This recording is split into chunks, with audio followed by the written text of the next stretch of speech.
ప్రభునందు మాకు అత్యంత ప్రియులైన దేవుని ప్రజలందరికీ ఈ ఉదయకాల సమయంలో యేసుక్రీస్తు వారి దివ్యనామంలో హృదయపూర్వకంగా శుభాభివందనాలు తెలియజేస్తున్నాం. నిన్ను విడువను ఎడబాయనని వాగ్దానం చేసిన గనుడైన ప్రభుని మనం ఆరాధన చేస్తున్నాం. ఆయన పాదాల దగ్గరికి మనం వస్తున్నాం. ఉదయాన్నే లేచిన తర్వాత దేవుణ్ణి వెతకడం అనేది చాలా ప్రాముఖ్యమైన అంశం. నా దేవా వేకువనే నేను వెతుకుతును అని కీర్తనకారుడు చెప్పినట్టుగా అన్ని పనులు ప్రక్కన పెట్టి ఉదయాన్నే లేచిన తర్వాత దేవునిలో కాసేపు మనం గడపగలిగితే అంతకన్నా ఆశీర్వాదం మరొకట్లేదు. ఓ దేవుని సేవకుడు ఇలా అంటాడు, దేవుని గ్రంథాన్ని మూసి ఉంచిన వాడు దేవుడు తెరిచిన జ్ఞాన ద్వారాల్లో ప్రవేశించలేడు అంటాడు. ఈ విషయాన్ని జాగ్రత్తగా గమనించాలి. దేవుని వాక్యాన్ని మూసి ఉంచేవానికి దేవుని జ్ఞాన ద్వారాలు తెరవబడవు అన్నాడు. వాక్యము ద్వారా మాత్రమే దేవుని జ్ఞానాన్ని మనం అర్థం చేసుకుంటాం. బైబిల్ని పఠించడం ద్వారా, బైబిల్ని ధ్యానించడం ద్వారా దేవుని యొక్క జ్ఞానమును, ఆయన చిత్తమును, ఆయన ప్రణాళికను స్పష్టంగా మనం నేర్చుకుంటూ ఉన్నాం. ఆ కారణాన్ని బట్టే బైబిల్ని ప్రతిరోజు మనం ధ్యానం చేయాలి, ప్రతిరోజు చదవాలి. దేవుని లేఖనంలో ఎన్నో వాగ్దానాలు రక్షించబడిన మనందరి కోసం పొందుపరచబడి ఉన్నాయి. మనం దేవుని బిడలం కదా, ఆయన స్వాస్యం కదా. ఆయన స్వాస్యమైన వారికి దేవుడిచ్చిన వాగ్దానాలు లేఖనాల్లో మనం చూస్తున్నాం. ఈరోజు వాగ్దానంగా పరిశుద్ధ గ్రంథాలు తెరిచి 113వ కీర్తన 7-8 వచనాలు మనం చదువుకున్నాం. బైబిల్ ఉన్న వారందరూ తెరవండి. Psalm 113 and verses 7 and 8. ప్రధానులతో, తన ప్రజల ప్రధానులతో వారిని కూర్చుండబెట్టుటకై ఆయన నేల నుండి దరిద్రులను లేవనెత్తువాడు, పెంట కుప్ప మీద నుండి బీదలను పైకెత్తువాడు. దేవుని పరిశుద్ధ నామానికి స్తోత్రం కలుగునుగాక. ఈ వాగ్దానాన్ని నమ్మి, ఈ వాగ్దానాన్ని విశ్వసించి అనేక మంది ఈ రోజున ప్రపంచంలో దేవుని చేతిలో చాలా బలంగా వాడబడ్డారు. దైవజనులు బిల్లీ గ్రేహం గారి గురించి తెలియని వారు ఎవరు లేరు. ఆయన అమెరికా దేశంలో ఒక సాధారణమైన రైతు కుటుంబంలో ఆయన జన్మించారు. ఆయన బాల్యము చాలా పేదరికంలోనే కొనసాగింది. వారి కుటుంబంలో ఏది నెరవేర్చబడాలన్నా దానికోసం చాలా ప్రయాసపడాల్సిన పరిస్థితిలో వారు ఉండేవారు. కానీ ఎప్పుడు కూడా వారి పేదరికాన్ని బట్టి కృంగిపోకుండా దేవుణ్ణి గట్టిగా పట్టుకున్నారు. ప్రార్థన చేయడం, లేఖనాలను పఠించడం, దేవుణ్ణి నమ్మకంగా వెంబడించడం, యథార్థమైన మనసుతో దేవుని సేవించడం వలన దేవుడు ఆ కుటుంబాన్ని క్రమక్రమంగా అంచెలంచెలుగా అభివృద్ధిపరిచి ప్రపంచానికే దీవెనకరంగా చేశారు. దైవజనుడు బిల్లీ గ్రేహం గారి యొక్క కుటుంబం ద్వారా ఈ రోజున ప్రపంచంలో అనేక మంది సత్యసువార్తను వింటున్నారు. ఆయన గతించిపోయారు. ఆయన బిడలు, వారి బిడలు ఈ రోజున ప్రపంచవ్యాప్తంగా అద్భుతమైన సువార్త ప్రకటించడానికి కారణం దేవుడు వారిని లేవనెత్తి ప్రధానులతో ఆయన కూర్చుండబెట్టాడు. ఎంత గొప్ప దేవుడు ఆయన. ఈరోజు ఒకవేళ నీ జీవితంలో కూడా పెంట కుప్పం మీద కూర్చున్న అనుభవం నీలో ఉందేమో. కట్టిక దారిద్రత, పేదరికం, ఏం చేయాలో తెలియని పరిస్థితుల్లో బహుశా నీవు ఉన్నావేమో. దేవుడు నిన్ను మొదటగా ఆధ్యాత్మికంగా ఆయన దీవిస్తాడు.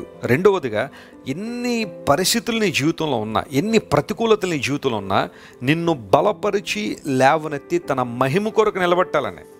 దేవుడు నిన్ను ఆశీర్వదించేది ఆయన నామం మహింపరచబడాలనే. అక్కడ 2 మాటలు జాగ్రత్త మనం గమనించాలి. ఆయన లేవనెత్తువాడు మరియు పైకెత్తువాడు అనే మాట. కేవలం లేవనెత్తడం మాత్రమే కాదు, ఉన్నతమైన స్థితికి దేవుడు తీసుకొస్తాడు. ఆయన దరిద్రులను, పెంట కుప్పల మీద ఉన్న వాళ్ళని జ్ఞాపకం చేసుకునే దేవుడు.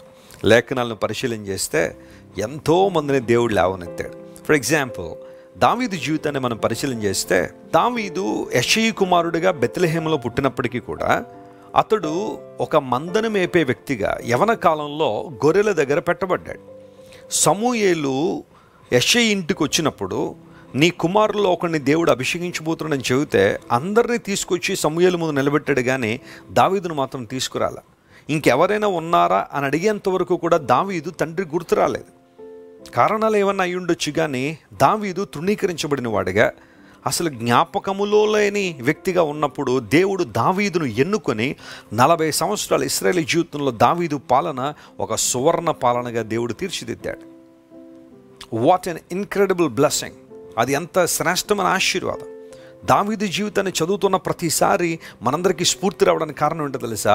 అంచెలంచెలుగా దావీదును నిలవబెట్టి దేవుడు ఇచ్చిన అవకాశాలను దావీదు సద్వినియోగం చేసుకోవడం ద్వారా, దేవుణ్ణి ప్రేమించడం ద్వారా, ఆయన యందు శ్వాసం ఉంచడం ద్వారా నా దేవుడు జీవం గలవాడని దావీదు నమ్మాడు. కాబట్టే అనేక సందర్భాల్లో దావీదుకు దేవుడు అఖండమైన విజయాన్ని ఇచ్చి తన మహిమ కోసం నిలబెట్టాడు.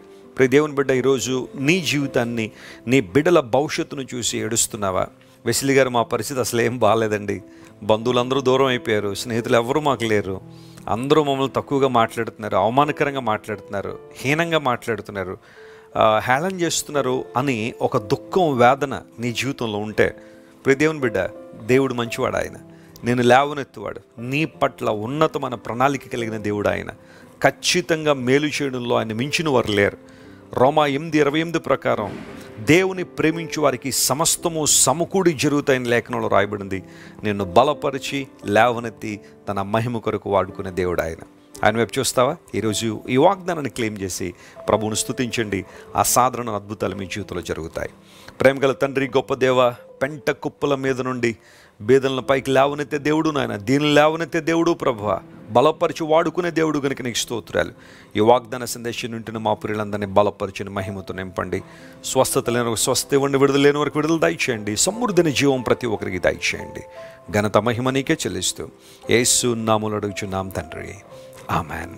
Have a wonderful day my dear brothers and sisters. మీరు ఇంతవరకు విన్న దైవ సందేశం మరియు దేవుని సేవకులు చేసిన ప్రార్థన మీకు ఆశీర్వాదకరముగా ఉన్నదని విశ్వసించుచున్నాము. ఈ సందేశాన్ని మీ స్నేహితులకు, బంధువులకు షేర్ చేయండి. మీకు ఏదైనా ప్రార్థన అవసరత ఉన్నచో మా ఫోన్ నంబర్లకు కాల్ చేయండి. దేవుడు మిమ్మల్ని ప్రేరేపిస్తే విశ్వాసంతో సాగుచున్న ఈ పరిచర్యను ప్రోత్సహించండి.